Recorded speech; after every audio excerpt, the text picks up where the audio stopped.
Welcome back to the REVan channel. We're at the FE Racing Reunion, Muncie, Indiana, and we ran into Jim Lynn. What caught my eye is just the beauty of the 69 Mach 1 in one of my favorite colors, the white with the black accents. Just simple, Magnum 500s. You got some drag tires on the back. And in just a little quick story, he told me this car has never been outside of the Twin Cities of Minnesota, or at least in 50 years. Yeah, well, so my father bought the car in 1980 from the original owner, still friends with the original owner to this day. Talking to him a little while ago, I asked him, Dave, has this car ever been outside the Twin Cities of Minnesota? He said no, with this rare exception of there was one night where he accidentally drove to Eau Claire before turning around. Okay. So yes, this car has never been outside the Twin Cities until this weekend. We brought it out to the FE Racing Reunion to make his first drag strip pass in over 50 years. Over 50 years? Yeah, so the car was raced on Minnesota dragways when new. The original owner had this, and his father had a 70 GT 500. Okay. So they raced both of these together. This car was run on the street and on the strip, and yeah, over 50 years since this car has made a pass. I think I saw you go down the track 12:30. 12:30 off the trailer, so 12:30 at almost 114. So, oh wow, happy with that for a start. So, yeah, I think that's enough speed to sneak in the 11s. We got a little bit of a headwind right now, but so tell me about the motor in the car. Obviously, it's Cobra Jet. Yep, Cobra Jet, stock cubic inch, solid lifter cam, R&R Performance in Spring Lake Park. Did the street strip port on the heads. Right. Police interceptor intake, hooker headers. Chuck Lofkin did the transmission. Right. He did the transmission originally back in the early 70s, and then I happened to have been working for him over the summers when I was in college, and he redid it again, freshened it up, and he got a nice Ultimate Converter Concepts converter in it at that time. So, what town are you from? Anoka, Minnesota originally. Okay, where is that in Minnesota? Northern Twin Cities. Okay, so just north of Minneapolis, Twin Cities Metro. Pretty good haul to get here. Yeah, about just over 700 miles to get here one way.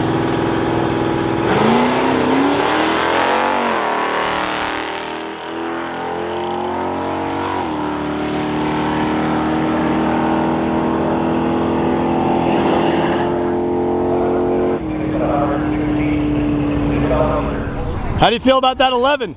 Darn good, darn good. Thanks. Just around the car, let's take a look. Magnum 500s. And the other thing is it's the proper Mach 1. You don't have slats, no rear wing. This is actually how a Mach 1 came. Yeah, Dad was pretty adamant that no front spoiler, no slats, no spoiler on the back. So, but we didn't really care for the styled steel wheel 14, so he had Magnum 500s on it back in the day. I ended up switching it up when I took over as caretaker, and now it's got 15.6s in the front, 15.8s in the back, 275 drag radials. It's got MAS traction bars from back in 1970. These actually were run on that same GT 500 that this was partnered up with back in the day. Oh, so it's a nice old school combination. What was your 60 foot? 1.8. That's pretty good. We'll work on that a little bit, but yeah, so I don't know if I mentioned it too. This is actually an original paint car. Oh wow! And original stripes and everything. Yeah, it's 90% original paint. I think one of the quarter extensions has been painted, and maybe one of the headlight buckets, maybe. But right now, the Cobra, is that something you guys put on there, or was it like that when you got it? That's been on there since what, 1970? Yep. There's Jim Senior right there. He's enjoying this. So yeah, Jim Senior was caretaker for over 40 some years before he passed the torch to me. So now it's, as he put it, now it's my problem. That snake on the back? Look, it's got a lot of patina. You know, that's what we like to see, right? Like, so it doesn't have to be perfect. The story goes that was the showroom door, the sliding showroom door at Market Ford in North Minneapolis, where this was sold new. So we take a peek inside? Yeah, absolutely. Open the door. So tell me how the car's optioned. What's so unique about this one? Automatic car. Someday I'd like to put a 5-speed in it now that you don't have to cut them up. But yeah, Mach 1, so it's got the all the Mach 1 fixings on it, visibility group. It is a factory Cobr Jet R-code car. It's showing just over 16,000 original miles on it. 16.16? 16,000 on it. Oh wow! So the underbody, the paint, the interior, those are all original, untouched. Right. The only thing that's been sprayed as far as that is the engine compartment has been repainted. It was media blasted in the mid-90s. Fold down rear seat? Fold down rear seat in it, yep, you bet. Take a look under the hood? Yes, absolutely. I like the way that shuts. Yes, it still drives like a new car, so and it still has new car smell. When you get in it, when the windows have been up for a while, it still has new car smell. Okay, I know you mentioned the motor before, but take me through the engine again. You said something earlier about it was the original block or engine was blown up early on. The original engine was windowed, rod through the block in like 1970.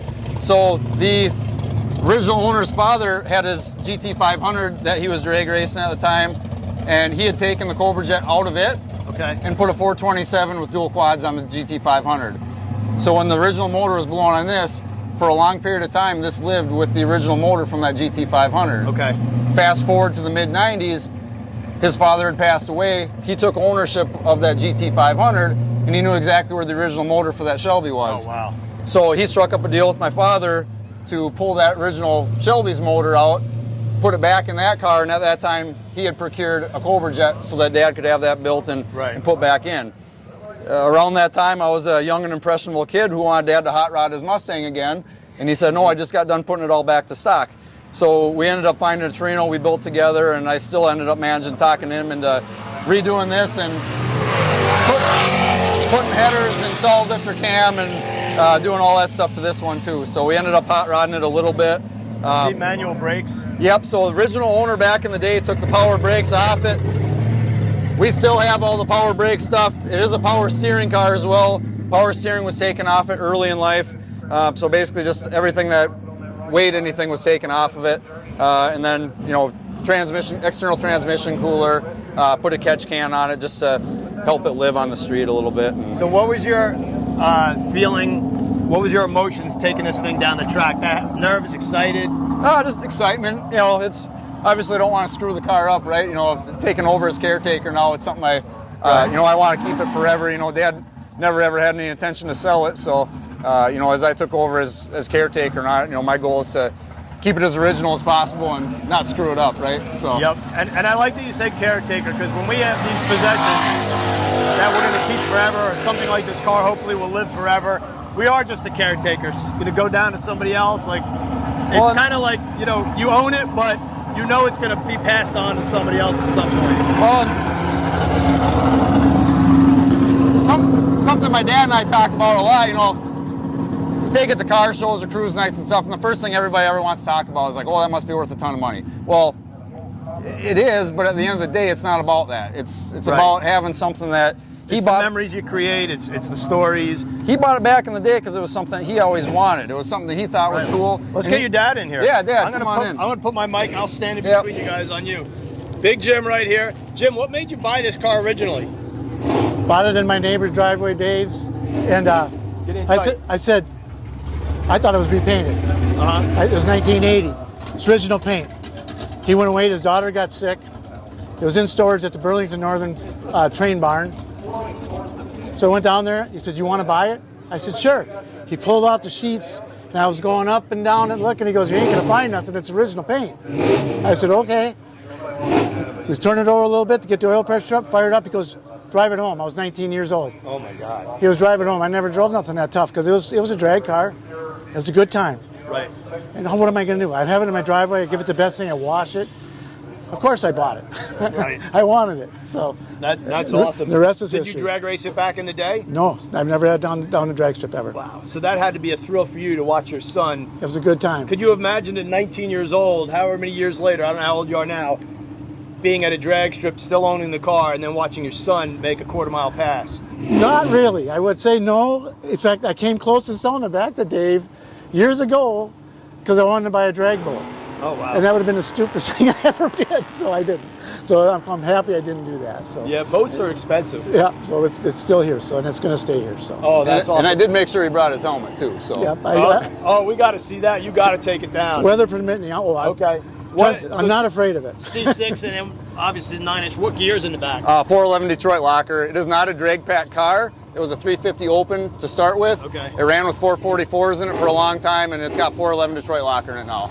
Okay. So NK's 31 splines, and yeah.